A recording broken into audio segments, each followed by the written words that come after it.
Just felt like we were playing uphill the whole game. And we finally take the lead at the end of the first half, and like Sindarius said, whether we were man or zone or whatever it was, we could not keep the ball in front of us.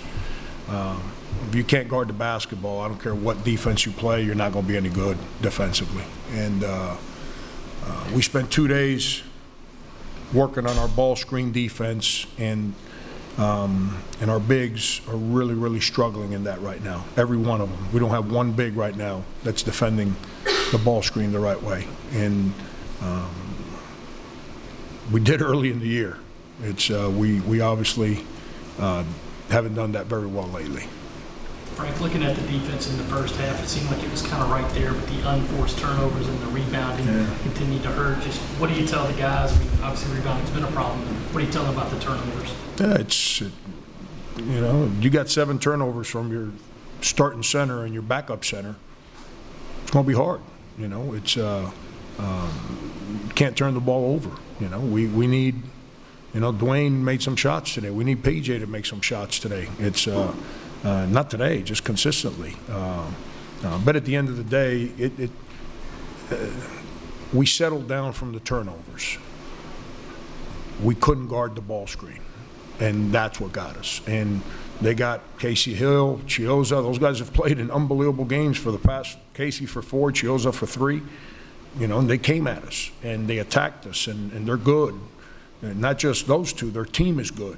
And then the second half, they started making threes, and I thought the biggest three of the game was the Chiozza 3 to tie it after we'd taken the lead. It kind of gave them life going into halftime, and they came out the second half on attack mode, and we could never stop the ball screen. You were down 12, and you put Thornwell back in, and you guys went on that big 17-2 run. Was that a little bit of a gamble on your part? Just had to have him on the floor with 2 fouls? No, I'll play him with 2 fouls. There's other guys on my team I struggle playing with 0 fouls. But, he understands. He knows what he can and can't do. And, there's a certain aggression and that you can't play with when you're in foul trouble. And he gets it. And I also put him back in a little earlier than I would have. I shouldn't say put him back in a little earlier than I would have. I put him back in and allowed him to get through dead balls that were leading into defense, because I didn't want the game to get away from us in the first half. And I felt Florida came out ready to go. Like they were in attack mode and they were being real aggressive. So I was trying to neutralize that lead from growing anymore. Credit our guys. They made plays, made shots, and got us back in the game. How big a factor was Devin Robinson for Florida? This was impact, blocking shots, rebounding, a couple times. Yeah, him and Leon combined for 5 threes in the second half, and that's what separated the game. And they, those 2 guys, they once again, they've been through it. They get it. They understand. They're a very good basketball team. When we beat them at home, our ball screen defense was real good. We were clean in our coverage. We were connected, and that has broken down over the last 2 weeks. Here's what's going to be crazy. You're going to sit there and say, but it was better today in the first half. But then we, in the second half, our big guys reverted back to breakdowns. And you can't break down when you're playing a team like Florida. You can't. We had times that we were on rotation. Like Devin had 1 3, and Silva goes halfway out there and then stops and stands there and watches him shoot the 3.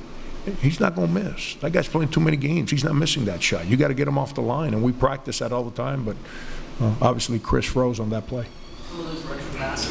I'm sorry. Oh yeah. Yeah, it's not like the guy that drove passed it to one guy and then we stood and watched. That, they attacked us and they're spacing. They're a real good basketball team. They haven't won whatever they've won by mistake.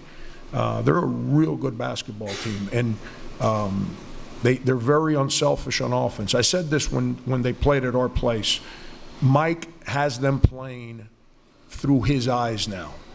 That last year was obviously he was trying to get guys to see what he sees. That is definitely happening right now.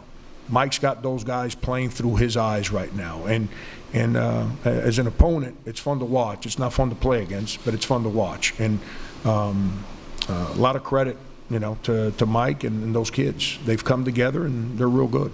Frank, how do you kind of walk the line over these next few days about not getting too much on, about losing 3 in a row, about not putting too much pressure on how crucial these next 3 games are? It's no different than the 3 games we played in December or January. It's the same thing. It's no different. They're hard. It's conference play. I mean, we won 4 in a row. We won 5 in a row. We just got to go figure out a way to go get a win. And we got 2 of the last 3 at home. We can't worry about next week. We got to worry about the next game and the next practice. And my whole goal over the last 10 days is to get us healthy again. I don't mean physically healthy. I mean mentally healthy. We made tremendous progress from the day before the Vanderbilt game until obviously halftime of this game. Tremendous progress. We need to continue in that place and on that pace. With CD, played a lot of good minutes in the first half. How much have you seen him develop, especially since the wrist injury kind of hindered him? Yeah, I've told you before, Dave, the wrist injury has nothing to do with it. Absolutely nothing to do with it. He's been healthy we wouldn't have put him on the court if he wasn't healthy back at the beginning of the year. It's not like you show up to college or you show up to a new job and you don't do things right and they still pay you. It doesn't work that way.